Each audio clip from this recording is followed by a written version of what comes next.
Hello guys, welcome back to my channel കീറോ ബിനീഷ്. അപ്പോൾ ഞാൻ ഇന്നലത്തെ എൻ്റെ തുടർക്കഥയായിട്ടാണ് വന്നിട്ടുള്ളത്. ദേ എൻ്റെ മോള് കട്ട് ചെയ്യാനായിട്ട് സെറ്റായിട്ട് ഇരിക്കുന്നുണ്ട് കേട്ടോ.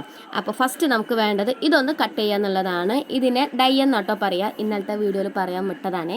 ഇനി ഡൈ ഒരു പാക്കറ്റിലായിട്ടോട്ടോ കിട്ടുക. അത് നമുക്ക് 6 നെറ്റിപ്പൊട്ട് ഉണ്ടാക്കാനുള്ള ഡൈ അത്രയും ഉണ്ടായിരിക്കും. അപ്പോൾ നമ്മൾ ഫസ്റ്റ് ഇത് കട്ട് ചെയ്ത് നീറ്റായിട്ട് എടുക്കുക. സൈഡൊന്നും കട്ട് ചെയ്ത് പോവാതെ ശ്രദ്ധിക്കണേ. പിന്നെ ഇത് ഇത്രയും കുട്ടികളുള്ളതുകൊണ്ടാണ് നമുക്കിത് വർക്ക് സ്പീഡായിട്ട് പോകുന്നത്. അതല്ലാന്നുണ്ടെങ്കിൽ ഇതെല്ലാം നമ്മൾ തന്നെ ചെയ്യണം. അപ്പോൾ ഇത് ചെയ്യാനായിട്ട് കുറച്ച് സമയം പിടിക്കും. നെക്സ്റ്റ് നമുക്ക് വേണ്ടത് ഫ്രെയിം ഒട്ടിക്കുക എന്നുള്ളതാണ്. ഫ്രെയിം ഒട്ടിക്കാൻ ഇതുപോലത്തെ ഒരു ഗോൾഡൻ ഷീറ്റ് എടുത്തിട്ട് അതിലാണ് ഫ്രെയിം ഒട്ടിക്കേണ്ടത്. ഫ്രെയിം ഒട്ടിക്കുമ്പോൾ നമ്മൾ ശ്രദ്ധിക്കേണ്ട ഒരു കാര്യം എന്ന് പറഞ്ഞു കഴിഞ്ഞാൽ മേലത്തെ അർച്ച് ഭാഗം അവിടെ നമ്മൾ പശ തേക്കരുത്. താഴത്തെ പോർഷനിൽ മാത്രമേ നമ്മൾ പശ തേക്കാവൂ. അതെന്തിനാന്ന് വെച്ച് കഴിഞ്ഞാൽ മേലത്തെ ഭാഗത്തൂടെയാണ് നമ്മൾ അതിൻ്റെ ഉള്ളിലേക്ക് ഫോട്ടോ ഇറക്കി വെക്കുന്നത്. അപ്പോൾ അതൊന്ന് ശ്രദ്ധിക്കണം കേട്ടോ, നമ്മളത് വിട്ടു പോവരുത്. അതാണ് ഒട്ടിക്കഴിഞ്ഞാൽ പിന്നെ നമുക്കത് അത് വേറെടുത്താൽ ഭയങ്കര ബുദ്ധിമുട്ടായിരിക്കും. അപ്പോൾ അതേ അത്രയും ഈ പാക്കറ്റിലുള്ള അത്രയും ഫ്രെയിം നമുക്ക് ഒട്ടിച്ചെടുക്കാം. ആ സമയം കൊണ്ട് നമുക്ക് സ്ട്രോ വെട്ടിയെടുക്കാം. സ്ട്രോ വെട്ടുമ്പോൾ നമ്മൾ വലിപ്പം കൂടിപ്പോവരുത്. എന്ന് വെച്ചാൽ ഓവർ വലിപ്പമാവുകയും ചെയ്യരുത്, എന്നാൽ പറ്റ ചെറുതാവാനും പാടില്ല. അതായത് ഒരു മിഡിൽ വലിപ്പം. ഇത് നമുക്ക് അളവ് അവരുന്ന് തരുന്നതുകൊണ്ട് നമുക്ക് കുഴപ്പമില്ല, നമ്മളത് ഉണ്ടാക്കുമ്പോൾ ശ്രദ്ധിക്കണം എന്നുള്ളൂ. അപ്പോൾ അതേ നമ്മൾ ഫ്രെയിം എല്ലാം ഒട്ടിച്ച് സെറ്റാക്കി എടുത്തിട്ടുണ്ട്. നെക്സ്റ്റ് നമുക്ക് വേണ്ടത് ഫോട്ടോ വെക്കുക എന്നുള്ളതാണ്. ഫോട്ടോ വെക്കുമ്പോൾ ശ്രദ്ധിക്കേണ്ട കാര്യം സെൻറ്റർ പോർഷനിൽ ഇതുപോലെ പശ ഒന്ന് തൊട്ട് കൊടുക്കുക. അതെന്തിനാന്ന് വെച്ച് കഴിഞ്ഞാൽ നമ്മൾ ഫോട്ടോ ഇറക്കി വെക്കുമ്പോൾ ഫോട്ടോ അങ്ങോട്ടും ഇങ്ങോട്ടും ഇളകാതെ സ്റ്റഡി ആയിട്ട് ഇരിക്കാനാട്ടോ നമ്മൾ സെൻറ്ററിൽ തൊട്ട് കൊടുക്കുന്നത്. പിന്നെ ഫോട്ടോ നമുക്ക് ഇങ്ങനെയല്ല കേട്ടോ കിട്ടുക, അതൊരു A4 ഷീറ്റിലായിട്ട് കിട്ടല്. അപ്പോൾ ഇത് ഞങ്ങൾ സെപ്പറേറ്റ് ആക്കി എടുത്തതാട്ടോ, കട്ട് ചെയ്തെടുത്തതാണ്. ഇത് ഫസ്റ്റ് ഇത് കിട്ടുമ്പോൾ തന്നെ അമ്മ ആദ്യം ഫോട്ടോൻ്റെ മേലെയാണ് പണി ചെയ്യാതിരിക്കല്. അപ്പോൾ അതുകൊണ്ട് അമ്മ ആദ്യം അത് ചെയ്തതുകൊണ്ട് എനിക്കത് ഷൂട്ട് ചെയ്യാൻ പറ്റിയില്ല. നെക്സ്റ്റ് വീഡിയോയിൽ ഞാൻ എന്തായാലും അത് കാണിക്കുന്നതാണ്, എങ്ങനെയാണ് ഫോട്ടോ കട്ട് ചെയ്യുക എന്നുള്ളത്. അപ്പോൾ അതേ നമുക്ക് അത്രയും ഫോട്ടോസ് നമുക്ക് ഈ ഫ്രെയിമിലൊക്കെ ഒട്ടിച്ചു കൊടുക്കണം. അപ്പോൾ അതേ നമ്മൾ ഫോട്ടോ എല്ലാം വെച്ച് ഫ്രെയിം നല്ലതുപോലെ ഒട്ടിച്ചെടുത്തിട്ടുണ്ട്. ഇനി നമുക്ക് വേണ്ടത് ഇതെല്ലാം സെപ്പറേറ്റ് കട്ട് ചെയ്തെടുക്കുക എന്നുള്ളതാണ്. ഓരോ ഫ്രെയിമും ഓരോന്ന് നമ്മൾ കട്ട് ചെയ്ത് മാറ്റിയെടുക്കണം. പിന്നെ ഇതൊക്കെ ചെയ്യണമെന്നുണ്ടെങ്കിൽ നമ്മളെ മെയിൻ സാധനമല്ലേ കത്രിക എന്ന് പറഞ്ഞ സാധനത്തിന് നല്ല മൂർച്ച വേണം കേട്ടോ. അതല്ലാണ്ട് നമ്മളെ വർക്ക് ഒന്നും നടക്കില്ല. അത് ഒരു കത്രിക പോരാ, 2-3 കത്രിക ഉണ്ടെങ്കിലേ നമ്മളെ കാര്യം നടക്കുള്ളൂ. അപ്പോൾ നമുക്ക് ഇനി ഒട്ടിക്കണ പരിപാടിയിലേക്ക് നടക്കാം. അപ്പോൾ ദേ ഫസ്റ്റ് നമ്മൾ ആ സാധനം ഉണ്ടല്ലോ ചട്ട എടുത്തിട്ട് അടുക്കുവോ. അപ്പോൾ ദേ ഫസ്റ്റ് നമ്മൾ ആ ചട്ട എടുത്തിട്ട് അതിൻ്റെ സൈഡ് ചുറ്റും നമ്മൾ പശ തേക്കണം. പശ തേച്ചിട്ട് ഞാൻ എവിടെ പരിപാടി അവതരിപ്പിച്ചാലും ഇതാണ് ഗൈസ് എൻ്റെ അവസ്ഥ. അപ്പോൾ നമ്മൾ ഫസ്റ്റ് ചട്ട എടുത്ത് ചുറ്റും പശ തേച്ചിട്ട് താഴത്തെ ഡൈയും മുകളിൽ ഫ്രെയിം ഒട്ടിക്കുക. എന്നിട്ട് അത് കുറച്ച് നേരം റെസ്റ്റ് ചെയ്യാൻ വെക്കുക. അതെന്തിനാന്ന് വെച്ച് കഴിഞ്ഞാൽ അത് ഇരുന്ന് അതൊന്ന് നല്ലോണം ഒട്ടാൻ വേണ്ടിയിട്ടാട്ടോ. എന്നിട്ട് കുറച്ച് നേരം കഴിഞ്ഞിട്ട് അപ്പുറത്തെ സൈഡും അതേപോലെ പശ തേക്കുക. താഴെ ഡൈയും മേലെ ഫ്രെയിം ഒട്ടിക്കുക. എന്നിട്ട് അത് റെസ്റ്റ് ചെയ്യാൻ മാറ്റി വയ്ക്കുക. അപ്പോൾ റെസ്റ്റ് ചെയ്യുന്ന സമയം കൊണ്ട് നമുക്ക് ബാക്കിയുള്ളതും കൂടി അതുപോലെ തന്നെ ഒട്ടിച്ചെടുക്കാം കേട്ടോ. സത്യം പറഞ്ഞാൽ നമ്മതൊരു 8-9 എൻ്റെ അറിവിലൊരു 8-9 വർഷമായിട്ടുണ്ടാവും ഉണ്ടാക്കാൻ തുടങ്ങിയിട്ട്. ഇപ്പം ഞാൻ ഉണ്ടാക്കാറില്ല. ബിഫോർ മാരേജ് ഞാൻ അമ്മയുടെ കൂടെ ഹെൽപ്പ് ചെയ്യുമായിരുന്നു. അപ്പോൾ ഹെൽപ്പ് ചെയ്യണതനുസരിച്ച് അമ്മയ്ക്ക് കൈക്കൂലി തരും കേട്ടോ. വെറുതെ ഒന്നല്ല, കൈക്കൂലിക്ക് വേണ്ടി ഞാൻ ഉണ്ടാക്കി കൊടുക്കും. ഇപ്പോഴേക്ക് അത് കിട്ടാറില്ല, അതുകൊണ്ട് ഞാൻ ആ ഭാഗത്തേക്ക് നിൽക്കില്ല. അപ്പോൾ ഇത് വീഡിയോ എടുക്കണമല്ലോ, അപ്പോൾ അതിന് വേണ്ടി അമ്മേനെ സോപ്പ് ഇട്ടിട്ടത് കൂടെ നിൽക്കുമെന്ന് മാത്രം. അപ്പോൾ നമ്മൾ നമ്മളത് ഒട്ടിച്ചെടുക്കുന്നുണ്ട്. അത് കഴിഞ്ഞിട്ട് നമ്മൾ കമ്പി എടുത്തിട്ട് ഒരറ്റത്തുനിന്ന് മറ്റേ അറ്റത്തേക്ക് ഏതെങ്കിലും വാതിലിൻ്റെ സൈഡിൽ നിന്ന് ജനലിൻ്റെ സൈഡിൽ നിന്ന് എവിടെയെങ്കിലുമൊക്കെ എടുത്താൽ മതി കേട്ടോ. അത് നമ്മൾ കമ്പി വലിച്ച് കെട്ടുക. അതിനുശേഷം ഒരു നൂലെടുത്ത് 2ആയിട്ട് മടക്കിയിട്ട് കമ്പിൻ്റെ മേലെ കൂടെ എടുത്ത് ലെഫ്റ്റ് സൈഡിൽ കൂടെ എടുക്കുക. എന്നിട്ട് കമ്പീൻ്റെ അടിയിൽ കൂടെ എടുത്തിട്ട് ഉള്ളിൽ കൂടെ ഒരു കെട്ടാൻ വരിക. അപ്പോൾ ഫസ്റ്റ് നമ്മൾ ഇങ്ങനെ ഒരു നെറ്റിപ്പട്ട ഉണ്ടാക്കുന്നുണ്ടെങ്കിൽ ആദ്യം നമ്മൾ നൂല് കെട്ടാനാണ് ആദ്യം പഠിക്കേണ്ടത്. ഇതാണ് മെയിൻ റിസ്ക് പരിപാടി എന്ന് പറഞ്ഞാൽ ഇതാണ്. ഇത് നമ്മൾ ഒരെണ്ണമല്ല, നമ്മൾ കുറേ ഇത് ഉണ്ടാക്കണ്ടേ. അപ്പോൾ ഫസ്റ്റ് നമ്മൾ നൂല് കെട്ടാൻ പഠിച്ചതിന് ശേഷമാണ് ബാക്കിയുള്ളതിൻ്റെ കടന്നിട്ട് കാര്യമുള്ളൂ. അതെന്ന് പറഞ്ഞാൽ നമുക്ക് വേറെ ഒന്നുമില്ല. വെട്ടുക ആ ഒരു പ്രോസസ്സിങ് മാത്രമേ ഉള്ളൂ.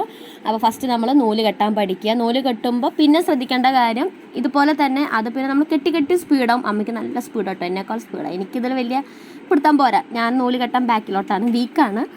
അപ്പോൾ ഈ നൂല് കെട്ടുമ്പോൾ ഒരു സൈഡിൽ 9 എണ്ണം, നമ്മളെ ചെറുതെല്ലാം ഉണ്ടാക്കണം. അപ്പോൾ ഒരു സൈഡിൽ 9 എണ്ണം നെയ്യുക. നെറ്റിപ്പട്ടത്തിൻ്റെ വലിപ്പം കൂടുന്നതനുസരിച്ചിട്ട് അതിൽ 9 എന്നുള്ളത് ചിലപ്പോൾ 10 ആവും, അതല്ലാന്നുണ്ടെങ്കിൽ 11 ആവും. ഇനി ഇതിനേക്കാൾ ചെറുതാണെന്നുണ്ടെങ്കിൽ ഈ 9 എന്നുള്ളത് 8 7 ആയി മാറും കേട്ടോ.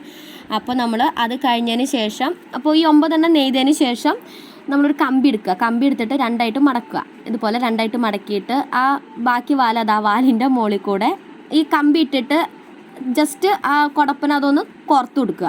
അത്രയേ ഉള്ളൂ. വെരി സിമ്പിളാണ്. ഈ വീഡിയോയിൽ ചെയ്യുന്നത് പോലെ ചെയ്താൽ മതി കേട്ടോ. അപ്പോൾ ഒരു നൂലെന്ന് പറഞ്ഞാൽ ഇതുപോലെ 10 കുടപ്പം കോർത്ത് ഒരു കെട്ടിടാൻ വേണ്ടി മാത്രമേ തികയുള്ളൂ. അത് കഴിഞ്ഞ് നമ്മൾ അപ്പുറത്തെ സൈഡും ഇതേമാതിരി സെയിം നൂലെടുക്കുക, ഒരു 8 കെട്ടിട്ട് കൊടുക്കുക. അപ്പോൾ ടോട്ടൽ 9 9 18 കെട്ട് വരും. അത് സെൻറ്റർ പോർഷനിൽ. അത് കഴിഞ്ഞ് കഴിഞ്ഞാൽ അപ്പുറത്തെ ഭാഗത്തൊക്കെ നമ്മൾ 9 9 വെച്ചിട്ട് ഒരു 4 കളറ്. പിന്നെ ഏത് കളർ വേണം എന്നുള്ളത് നമ്മളുടെ ഐഡിയ പ്രകാരം കേട്ടോ വരിക. ഏത് കളർ വേണമെങ്കിലും നമുക്ക് ചൂസ് ചെയ്യാം. പിന്നെ ഇത് അമ്മയ്ക്ക് ഇപ്പോൾ എത്ര സ്പീഡ് ഉണ്ടെന്നുണ്ടെങ്കിലും ആദ്യമൊക്കെ അമ്മയ്ക്ക് ഭയങ്കര സ്ലോ ആയിരുന്നു. ആദ്യം ഞാനാണിത് പഠിച്ചത്. ഞാൻ പഠിച്ചിട്ട് അമ്മയ്ക്ക് പറഞ്ഞു കൊടുക്കുമായിരുന്നു. ഇപ്പം അമ്മയ്ക്ക് നല്ല സ്പീഡായി, അമ്മയ്ക്ക് നല്ല അറേഞ്ച് ചെയ്യും. ഞാനിതൊക്കെ മറന്നു പോവുകയും ചെയ്തു. അപ്പോൾ അതാ നമ്മൾ 9 കെട്ട് ഇപ്പുറത്തൊട്ടു, 9 കെട്ട് അപ്പുറത്തൊട്ടു. Centre portion ഫിനിഷായി. ഇനിയുള്ളത് ബാക്കി സൈഡാണ്. അപ്പോൾ നമുക്ക് ബാക്കി സൈഡ് കെട്ടാം. നമ്മളതാ കെട്ടിട്ടു ഉണ്ടോ, ഒക്കെ കൂടി 4 കളർ വെച്ചിട്ട് നെയ്തിട്ട് നല്ല ടൈറ്റാക്കി വെക്കണേ. ലൂസ് ആവരുത്. ലൂസായി കഴിഞ്ഞാൽ നമുക്ക് വൃത്തി കിട്ടില്ല. അപ്പോൾ നമ്മൾ അതിനനുസരിച്ച് നമ്മൾ ടൈറ്റ് ആക്കണം. കണ്ടോ, ഇതുപോലെ നമ്മൾ ടൈറ്റ് ആക്കിയിട്ട് പിന്നെ കമ്പി നമ്മൾ ആ കെട്ടഴിച്ചിട്ട് മുറിച്ചെടുക്കുക. ഈ നൂല് നമ്മൾ ഒപ്പത്തിന് ടൈറ്റ് ആക്കിയിട്ട് ഒപ്പത്തിന് പിടിച്ചിട്ട് ഒരു കമ്പി ഇത്തിരി നീളത്തിൽ മുറിക്കണേ. അപ്പോൾ അതേ നമ്മൾ കുറേ നൂല് ഇവിടെ നെയ്ത് വെച്ചിട്ടുണ്ട്. നെയ്തതൊക്കെ ഈ കുടപ്പൻ്റെ അടിയിൽ നൂലിടും കേട്ടോ. അത് ഞാൻ ലാസ്റ്റ് കാണിച്ചു തരട്ടോ. എന്നിട്ട് നമ്മൾ എന്ത് ചെയ്യാം, ഈ നൂലെടുക്കുക. എന്നിട്ട് ആ ഡൈ ഒട്ടിച്ചതിൻ്റെ ഇടയിൽ നമ്മൾ പശ തേച്ചിട്ട്, പശമ്മ ആദ്യം തേച്ച് വെച്ചേ, അതെനിക്ക് ഷൂട്ട് ചെയ്യാൻ പറ്റില്ല. അപ്പോൾ പശ തേച്ചിട്ട് ഇതുപോലെ നൂല് ഒന്ന് ജസ്റ്റ് ഒന്ന് അതിൻ്റെ ഉള്ളിലേക്ക് കയറ്റി കൊടുക്കുക. എന്നിട്ട് ആ കമ്പി ഇങ്ങോട്ട് വലിച്ചു കഴിഞ്ഞാൽ അത് അങ്ങനെ ഇരുന്നോളൂ കേട്ടോ. നമ്മളിങ്ങനെ കൈകൊണ്ട് നമ്മൾ റിസ്ക് എടുക്കേണ്ട കാര്യമില്ല. അത് കമ്പി ഒന്ന് ജസ്റ്റ് ഒന്ന് വലിച്ചാൽ മതി. അപ്പോൾ അത് അതിൻ്റെ ഉള്ളിലേക്ക് നല്ലതുപോലെ ഇരുന്നോളും. നമ്മൾ ഈ ബൾക്കായിട്ട് കിട്ടുമ്പോൾ നമ്മൾ സ്പീഡിൽ ചെയ്യണം. അമ്മയ്ക്ക് നല്ല സ്പീഡാണ്. അപ്പോൾ നമ്മൾ അത് ചെയ്തിട്ട് അതൊന്ന് ജസ്റ്റ് ഒന്ന് മാറ്റി വയ്ക്കുക. അതൊന്ന് ഒട്ടിപ്പിടിക്കണ വരെ അത് ഒട്ടാനുള്ള സമയത്തിന് വേണ്ടി നമ്മളതൊന്ന് റെസ്റ്റിന് മാറ്റി വയ്ക്കുക. എന്നിട്ട് നമ്മൾ അടുത്തേമ്മ പശ തേക്കുക. അടുത്ത നൂല് നെയ്തത് അത് ഒട്ടിച്ചു കൊടുക്കുക. പിന്നെ ഇത് ഒട്ടിക്കുമ്പോൾ കയ്യിലൊക്കെ നിറയെ പശ കൂട്ടുക. പേടിക്കേണ്ട, അത് കുറച്ച് കഴിഞ്ഞാൽ പൊക്കോളും. ഫെവിക്കോളൊക്കെ കൈമായി കഴിഞ്ഞാൽ പോവില്ല. അതുപോലെ തന്നെ പക്ഷേ ഫെവിക്കോളിനേക്കാൾ കുറച്ചും കൂടിയും ഒരു എന്താ പറയുക, ഇത്തിരി ഇത് കൂടുതലാണ് ഈ പശയ്ക്ക്. അപ്പോൾ ഇത്രയും നമ്മൾ അത് ഒട്ടിച്ച് വെച്ചിട്ടുണ്ട്. അത് കഴിഞ്ഞ് കഴിഞ്ഞാൽ പിന്നെ നമുക്ക് ഇതിൻ്റെ സൈഡ് ഒന്ന് വെട്ടിക്കൊടുക്കണം. ഈ സൈഡ് വെട്ടണേക്കാട്ടും മുന്നേ നമുക്ക് ഇതിനെ വേറെ കുറച്ച് മോഡിഫിക്കേഷനും കൂടി വരുത്താനുണ്ട്. അത് കഴിഞ്ഞിട്ട് വേണം നമുക്ക് ഈ സൈഡ് ഒന്ന് വെട്ടിക്കൊടുക്കാൻ. അപ്പോൾ ഇതാണ് ഇത് ഒട്ടിച്ചതിൻ്റെ ലുക്ക്. ഇതാണ് കണ്ടില്ല, കാണാൻ നല്ല ഭംഗിയില്ല. അത് ഈ നൂലിന് പിന്നെ പലതും പല കളറാട്ടോ. ഒക്കെ നമ്മളുടെ ഇഷ്ടത്തിനനുസരിച്ചിട്ടാണ്. പലതും പല കളറാണ് വരുന്നത്. സെൻറ്ററിൽ നമുക്ക് ഇഷ്ടമുള്ള കളർ വയ്ക്കാം. പിന്നെ നമുക്ക് വേണ്ടത് ആ കുടപ്പൻ, അതാ ഞാൻ നേരത്തെ കാണിച്ചില്ല, സെൻറ്റർ പോർഷനിൽ കോർക്കാനായിട്ട് നൂല് നെയ്യുമ്പോൾ. അപ്പോൾ അതാണ് അതിൻ്റെ പേരാണ് കുടപ്പൻ. ആ കുടപ്പനിൽ കോർക്കാനായിട്ടാണ് ഇത് നെയ്യുന്നത്. ഇതിനെ ചെണ്ട് എന്ന് പറയും. അപ്പോൾ ഇതിനായിട്ട് 2 നൂലെടുക്കണേ. 2 നൂലെടുത്തിട്ട് നമ്മളെ 3 വിരലുമ്മ ചുറ്റിയിട്ട് അതിൻ്റെ ഇടയിൽ കൂടെ ഒരു കെട്ടിട്ട് കൊടുക്കുക. ഇടയിൽ കൂടെ എടുത്ത് ഒരു കെട്ടിട്ട് കൊടുക്കുക. അത്രയേ ഉള്ളൂ, സിമ്പിളാണ്. അതേപോലെ ഈ ചെണ്ടും നമുക്ക് നമ്മളെ കയ്യിൽ എത്ര കളർ നൂലുണ്ടോ അതിനനുസരിച്ച് പല ഡിഫറെൻറ്റ് കളറുകൾ നമുക്ക് നെയ്തെടുക്കാം കേട്ടോ. അപ്പോൾ അതുപോലെ ഞാൻ നെയ്തെടുത്ത കുറേ, അമ്മ നെയ്തെടുത്ത കുറേ ചെണ്ടുകളാണ് ഇരിക്കുന്നത്. പിന്നെ നമുക്ക് വേണ്ടതാണ് ഒരു മെഴുകുതിരി, ഒരു ലൈറ്റർ, പിന്നെ സ്റ്റിക്ക്. ഇതിനെയാണ് സ്റ്റിക്ക് എന്ന് കേട്ടോ പറയാം. ഇത് നമ്മൾ ജസ്റ്റ് ഈ സ്റ്റിക്ക് ഒന്ന് മെഴുകുതിരിമ വെച്ച് ചൂടാക്കിയിട്ട് ആ കുടപ്പല്ലിലൊന്ന് തേച്ച് കൊടുക്കുക. എന്നിട്ട് ഈ ചെണ്ട് നമ്മൾ കെട്ടിയ സൈഡ് ഉണ്ടല്ലോ, കെട്ടിയ സൈഡ് ഉള്ളിലേക്ക് ആവുന്ന രീതിയിൽ ഒന്ന് വെച്ച് കൊടുക്കുക. അപ്പോൾ സ്റ്റിക്ക് ചൂടായി കൈ പൊള്ളണ്ടെന്ന് വിചാരിച്ചിട്ടാട്ടോ അമ്മ അത് കത്രിക യൂസ് ചെയ്തിട്ട് അതൊന്ന് ഉറപ്പിച്ച് കൊടുക്കുന്നത്. അപ്പോൾ നമുക്ക് ബാക്കിയുള്ളതും ഇതുപോലെ തന്നെ സ്റ്റിക്ക് കത്തിച്ച് നമുക്ക് ഉറപ്പിച്ച് കൊടുക്കാം. അപ്പം ഇത്രയേ ഉള്ളൂ ചെണ്ട് വെക്കണത്.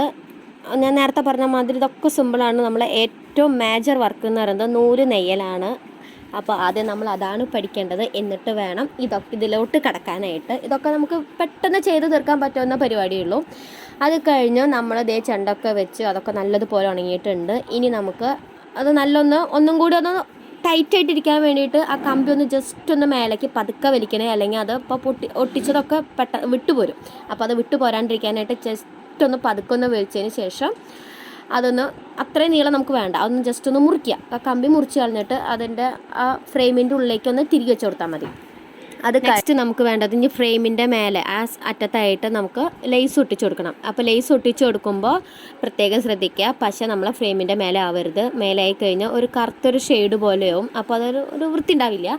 അപ്പോൾ അതുകൊണ്ട് പശ അതിൻ്റെ മേലെ ആവാണ്ട് ശ്രദ്ധിക്കണം. എന്നിട്ട് നമ്മളിത് അറ്റത്ത് ഫ്രെയിമിൻ്റെ അറ്റത്ത് നമ്മൾ കുറച്ച് പശ ആക്കിയാൽ മതി. കുറച്ച് പശ എടുത്തിട്ട് നമ്മൾ തേച്ച് കൊടുക്കുക. തേച്ച് കൊടുത്തതിന് ശേഷം ലേസ് എടുക്കുക. ലേസ് എടുത്തിട്ട് ഒട്ടിച്ചു കൊടുക്കുക. അത് ഒട്ടിച്ച് ലാസ്റ്റ് നമ്മൾ കട്ട് ചെയ്യുമ്പോൾ നമ്മൾ ആ സൈഡ് നോക്കണേ. സൈഡ് ചെറുതായി പോകരുത്. നമുക്ക് വലുതായാലും പിന്നെ ജസ്റ്റ് ഒന്ന് ചെറുതായിട്ടൊന്ന് കട്ട് ചെയ്ത് കൊടുത്താലും കുഴപ്പമില്ല. പക്ഷെ നല്ല ചെറുതായി കഴിഞ്ഞാൽ നമുക്ക് ഒന്നും നിവർത്തിയില്ല, വേറെ ഒന്നും ചെയ്യാൻ പറ്റില്ല. നമ്മൾ അവിടെ ഉള്ളിൽ വെച്ചിരുന്ന കമ്പി ഉണ്ടല്ലോ, അത് നമുക്ക് പുറത്തേക്ക് കാണും. അപ്പോൾ അത് കാണാണ്ടിരിക്കാനായിട്ട് അതിനനുസരിച്ച് നമ്മൾ ലേസ് ഒട്ടിച്ചിട്ട് അത് കട്ട് ചെയ്ത് കൊടുക്കണം. ഞാൻ ഇതൊക്കെ ഉണ്ടാക്കുന്ന സമയത്ത് ഈ ലേസൊന്നും ആയിരുന്നില്ല. ഒരു റെഡ് കളറിൽ ഒരു നൈസ്, ഇത്രയും ഉണ്ടായിരുന്നില്ല, ഗോൾഡൻ ഷെയ്ഡ് അതുപോലെ വരുന്ന അത്രയും വീതിയിൽ വരുന്ന ഒരു ഇതായിരുന്നു. അത് ഭയങ്കര ബുദ്ധിമുട്ടായിരുന്നു ഒട്ടിക്കാനായിട്ട്. ഇപ്പോൾ അതാ സാധനങ്ങൾക്ക് എന്തോ ഒരു മാറ്റം. ഞാൻ ഉണ്ടാക്കുന്ന സമയത്ത് ഇതൊന്നും ഉണ്ടായിരുന്നു, പക്ഷേ ഇതായിരുന്നില്ല. ഇതിനേക്കാൾ ചെറിയ ചെറിയ ഐറ്റംസ് ആയിരുന്നു. എനിക്ക് നല്ല ബുദ്ധിമുട്ടായിരുന്നു അന്ന് ഇത് ഉണ്ടാക്കാനായിട്ട്. ഇപ്പോൾ ഭയങ്കര സിമ്പിളാണ്. എന്നിട്ട് നമ്മൾക്ക് ഇനി വള്ളിയിടാൻ വേണ്ടി ഇതുപോലെ ഒരു എന്തെങ്കിലും ഒരു മൂർച്ചുള്ളൊരു സാധനം കൊണ്ട് ഒരു ഓട്ടയോ തോളയാണ് ഇട്ട് കൊടുക്കുക. ഇത്രയേ ഉള്ളൂ. ആ ഓട്ട ഇട്ട് കൊടുത്തതിന് ശേഷം ഒരു കമ്പി എടുക്കുക. കമ്പി എടുത്തിട്ട് വള്ളി കോർത്തിട്ട് ആ കമ്പി അപ്പുറത്ത് കൊടുത്താൽ ഇപ്പുറത്ത് കൂടെ കൊണ്ട് പോന്നോളും. ഉണ്ടോ, ഇതുപോലെ വള്ളി കോർക്കുക. വള്ളി കോർത്തിട്ട് ആ 2 വള്ളിയും കൂടി ഒരുമിച്ച് പിടിച്ചതിന് ശേഷം ഒരു മണി എടുക്കുക. ഒരു ഗോൾഡൻ മണി ഉണ്ട്, ആ മണി എടുത്തിട്ട് അതിൽ കൂടെ കോർത്ത് കഴിഞ്ഞാൽ വെരി സിമ്പിൾ. അപ്പം നമ്മൾ കൊടയ്ക്ക് വള്ളി ഇട്ടു. ഓക്കെ, ഞങ്ങളിവിടെ തൊളാന്ന് കേട്ടോ പറയാം. നിങ്ങളവിടെ എന്താ പറയാന്ന് എനിക്കറിയില്ല. അല്ലെങ്കിൽ ഞങ്ങൾ ഒന്നെങ്കിൽ തൊളാന്ന് അറിയും, അല്ലെങ്കിൽ ഓട്ടാന്ന് പറയും. നിങ്ങളെ നാട്ടിലേക്ക് എന്താ പറയാന്ന് എനിക്കറിയില്ല. അപ്പോൾ നമ്മൾ ആ വള്ളി എടുത്ത് ഒപ്പം പിടിച്ചിട്ട് ആ മണിയുടെ മുകളിൽ ഒരു കെട്ടിട്ട് കൊടുക്കുക. അപ്പോൾ നമ്മൾ കൊടയ്ക്ക് വള്ളി ഇട്ടു, നെറ്റിപ്പട്ടത്തിന് വള്ളി ഇട്ടു. അപ്പോൾ അത്രയേ ഉള്ളൂ. വള്ളി ഇടാനൊക്കെ സിമ്പിളാണ്. അത് കഴിഞ്ഞ് നെക്സ്റ്റ് നമുക്ക് വേണ്ടത് ഇനി ആ നൂല് നെയ്തത് ഇനി അതൊന്ന് സൈഡൊക്കെ ഒന്ന് വെട്ടി ലെവലാക്കി എടുക്കണം. അപ്പോൾ ആദ്യം നമുക്ക് ചെണ്ട് ഒപ്പാക്കി കൊടുക്കുക. അത് കഴിഞ്ഞിട്ട് നമുക്ക് ഈ സൈഡിലത്തെ നൂലൊക്കെ ഒന്ന് സെറ്റാക്കി കൊടുക്കണം. നമ്മൾ വെട്ടുമ്പോൾ അധികം കയറി പോകരുത്. ഈ അറ്റത്ത് വെച്ചിട്ട് വേണം വെട്ടാൻ. അധികം കയറി പോയി കഴിഞ്ഞാൽ വൃത്തി ഉണ്ടാവില്ല. അതുകൊണ്ട് ഈ അറ്റത്ത് വെച്ചിട്ട് വേണം കേട്ടോ നമ്മൾ വെട്ടാൻ. ജസ്റ്റ് വെട്ടി കൊടുത്താൽ മതി. ഫസ്റ്റ് നമുക്ക് ആദ്യം എന്ത് ചെയ്യുമ്പോഴും നമുക്കൊരു ബുദ്ധിമുട്ടുണ്ടാവുമല്ലോ. അതുപോലെ തന്നെ കേട്ടോ ഇതും വരുന്നത്. ഗുരുവായൂരൊക്കെ പോകുമ്പോൾ കണ്ടിട്ടുണ്ട്, അവിടെ നെറ്റിപ്പട്ടം തൂക്കിയിട്ടുണ്ടാവുമല്ലോ. അപ്പോൾ അതിൽ ഈ നൂല് അടുപ്പിച്ച് കോർക്കാത്ത കാരണം അത്രയ്ക്ക് ഒരു വൃത്തികേട് ഞാൻ കണ്ടിട്ടുണ്ട്. അപ്പോൾ അത് വരാണ്ടിരിക്കാനാണ് ഞാൻ ആദ്യമേ പറഞ്ഞത്. നൂല് നമ്മൾ ആ പശ വെച്ച ഡൈയിൽ ഒട്ടിക്കുമ്പോൾ അത്രയും നമ്മൾ അടുപ്പിച്ചിട്ട് ഒട്ടിക്കണം, അല്ലെങ്കിൽ നല്ല വൃത്തികേടായിരിക്കും. എന്തായാലും നമ്മൾ റിസ്ക് എടുത്തിട്ടാണ് ചെയ്യണത്. അപ്പോൾ നമ്മൾ ചെയ്യുന്ന പണി വൃത്തിയിൽ ചെയ്താൽ അത്രയും ആശ്വാസം കിട്ടും, നമുക്കൊരു സന്തോഷം കിട്ടും. പിന്നെ ഇതിന് ഈ നൂല് സൈഡിൽ നൂല് വെട്ടുമ്പോൾ കുറേ വേസ്റ്റേജ് വരും. അപ്പോൾ ഈ വേസ്റ്റായിട്ട് വരുന്ന നൂലുകൊണ്ട് നമുക്ക് ഈ ക്രിയേറ്റീവ് തിങ്കിങ് ഉള്ളവർക്കൊക്കെ എന്തെങ്കിലുമൊക്കെ ഐഡിയ വെച്ച് നമുക്ക് ചെയ്യാവുന്നതേ ഉള്ളൂ. എന്തെങ്കിലുമൊക്കെ നമുക്ക് ചെയ്യാം. അതല്ലാതെ എൻ്റെ അമ്മ അവിടെ ചെയ്യുന്നത് ഇതൊക്കെ നമ്മൾ ഓരോ പ്രാവശ്യം കിട്ടുന്നത് നമുക്ക് ബൾക്കായിട്ടല്ലേ കിട്ടുന്നത്. അപ്പോൾ അതൊക്കെ നമ്മൾ കൂട്ടി വെച്ചിട്ട് പില്ലുണ്ടാക്കും. എൻ്റെ അമ്മ തലയണാണ് മാക്സിമം ഉണ്ടാക്കൽ. അങ്ങനെ എൻ്റെ വീട്ടിൽ കുറേ തലയണുണ്ട് കേട്ടോ. നല്ല സുഖം അതിൽ കിടക്കാനായിട്ട്. പിന്നെ ഇത് ഉണ്ടാക്കുന്ന സമയത്ത് എൻ്റെ മക്കളാണെന്നുണ്ടെങ്കിൽ പിന്നെ അമ്മയ്ക്ക് തലയണും കിട്ടില്ല, ബെഡും കിട്ടാറില്ല. പിന്നെ നമുക്ക് സ്ട്രോ വെട്ടുന്നത് ഞാൻ മുന്നേ കാണിച്ചു തന്നതാണ്. എന്നാലും ഞാൻ ഒന്നും കൂടിയും കാണിച്ചു തരികയാണ്. നമ്മളിതേ വലിയ സ്ട്രോ എടുത്തിട്ട് ആ ഒരു നീളത്തിൽ നമ്മളിതേ കട്ട് ചെയ്തെടുക്കുക. നെക്സ്റ്റ് നമുക്ക് വേണ്ടത് കൊട കോർക്കണ പരിപാടിയാണ്. കൊട കോർക്കാനായിട്ട് കൊട വേണം, ഇതുപോലെ കുറച്ച് മണി വേണം, സ്ട്രോ കട്ട് ചെയ്തത് വേണം, ഇതുപോലെ ഒരു കമ്പി വേണം. കമ്പി ഞാൻ നീളത്തിലുള്ളൊരു കമ്പി ജസ്റ്റ് നടുമടക്കിയെന്നേ ഉള്ളൂ. അത് നമുക്ക് കോർക്കാനാട്ടോ, ഈ കൊടയൊക്കെ കോർക്കാൻ വേണ്ടിയിട്ടാണ് കമ്പി അങ്ങനെ മടക്കി വെച്ചുള്ളത്. നമുക്ക് കൊട കോർക്കാനായിട്ട് സെറ്റ് ചെയ്ത് വെച്ച നെറ്റിപ്പട്ട എടുക്കുക. അതിൻ്റെ വള്ളി എടുത്തിട്ട് ആദ്യം നമ്മൾ സ്ട്രോ കോർക്കുക, മണി ഇടുക, നെക്സ്റ്റ് ഒരു കൊട ഇടുക, പിന്നെ അതിൻ്റെ മേലൊരു മണി ഇടുക. അത്രയേ ഉള്ളൂ. എന്നിട്ട് നമ്മൾ ആ മണീൻ്റെ മേലെ ഒരു കെട്ടിട്ട് കൊടുക്കുക. ലാസ്റ്റ് ഈ നെറ്റിപ്പട്ടത്തിൻ്റെ അറ്റത്തും നമ്മളൊരു കെട്ടിട്ട് കൊടുക്കുക. അത്രയേ ഉള്ളൂ. നമ്മുടെ നെറ്റിപ്പട്ടത്തിൻ്റെ വർക്ക് കഴിഞ്ഞു. ഞാൻ നേരത്തെ പറഞ്ഞ മാതിരി ഈ നെറ്റിപ്പട്ടം ഉണ്ടാക്കണതിൽ ആകെ ഒരു ടഫ് വർക്കേ ഉള്ളൂ. അത് നൂല് നെയ്യുക എന്നുള്ളതാണ്. ആദ്യം നമ്മൾ ഒരു 2-4 ദിവസം ഇരുന്നിട്ട് നൂല് നെയ്യാൻ പഠിക്കണം. എന്നിട്ട് സാധനങ്ങൾ മേടിക്കുക, നെറ്റിപ്പട്ടം ഉണ്ടാക്കുക. സോ സിമ്പിളാണ്. പിന്നെ നമ്മുടെ വീട്ടിലേക്ക് ഒരെണ്ണം ഇതുപോലത്തെ ചെറുതൊരെണ്ണം ഉണ്ടാക്കാനാണെന്നുണ്ടെങ്കിൽ ഒരു ദിവസം കൊണ്ട് പണി കഴിയും. അതല്ല നമുക്ക് ബൾക്കായിട്ട് ഇതുപോലെ ഉണ്ടാക്കാനൊക്കെ ആണെന്നുണ്ടെങ്കിൽ കഴിയില്ല. ഇതിന് എന്തായാലും ഒരാഴ്ചയെങ്കിലും വേണം, മിനിമം ഒരാഴ്ചയെങ്കിലും വേണം, എന്നാലേ കഴിയുള്ളൂ. നമുക്കത് അത്രയും നെയ്യാനും പിടിക്കാനും കുറേ വർക്കുള്ളതല്ലേ. അപ്പോൾ ഒരാഴ്ച തന്നെ മെനക്കിടണം. പിന്നെ വീട്ടുപണിയും കൂടി ആകുമ്പോൾ പിന്നെ പറയേ വേണ്ട. ഇതിൻ്റെ സാധനങ്ങൾ മേടിക്കുന്നത് ഞങ്ങളല്ല കേട്ടോ, ഞങ്ങൾക്ക് വേറൊരാൾ വഴിയാണ്. ഞങ്ങളിത് ഉണ്ടാക്കണ ഇത് മാത്രമേ ഉള്ളൂ. പക്ഷേ മാർക്കറ്റിൽ ഇതിന് അത്യാവശ്യം നല്ല റേറ്റ് ഉണ്ട്. ഇത്രയേ ഉള്ളൂ ഇന്നത്തെ വീഡിയോ. അപ്പോൾ നിങ്ങൾ ആദ്യമായിട്ടാണ് എൻ്റെ ചാനൽ കാണുന്നതെങ്കിൽ സബ്സ്ക്രൈബ് ചെയ്യുക. തൊട്ടടുത്തുള്ള ബെല്ലൈക്കൺ അമർത്തിയാലാണ് ഞാനിടുന്ന വീഡിയോസിൻ്റെ നോട്ടിഫിക്കേഷൻ നിങ്ങൾക്ക് ലഭിക്കുള്ളൂ. ഇഷ്ടപ്പെട്ടാൽ ലൈക്ക് ചെയ്യുക, ഷെയർ ചെയ്യുക.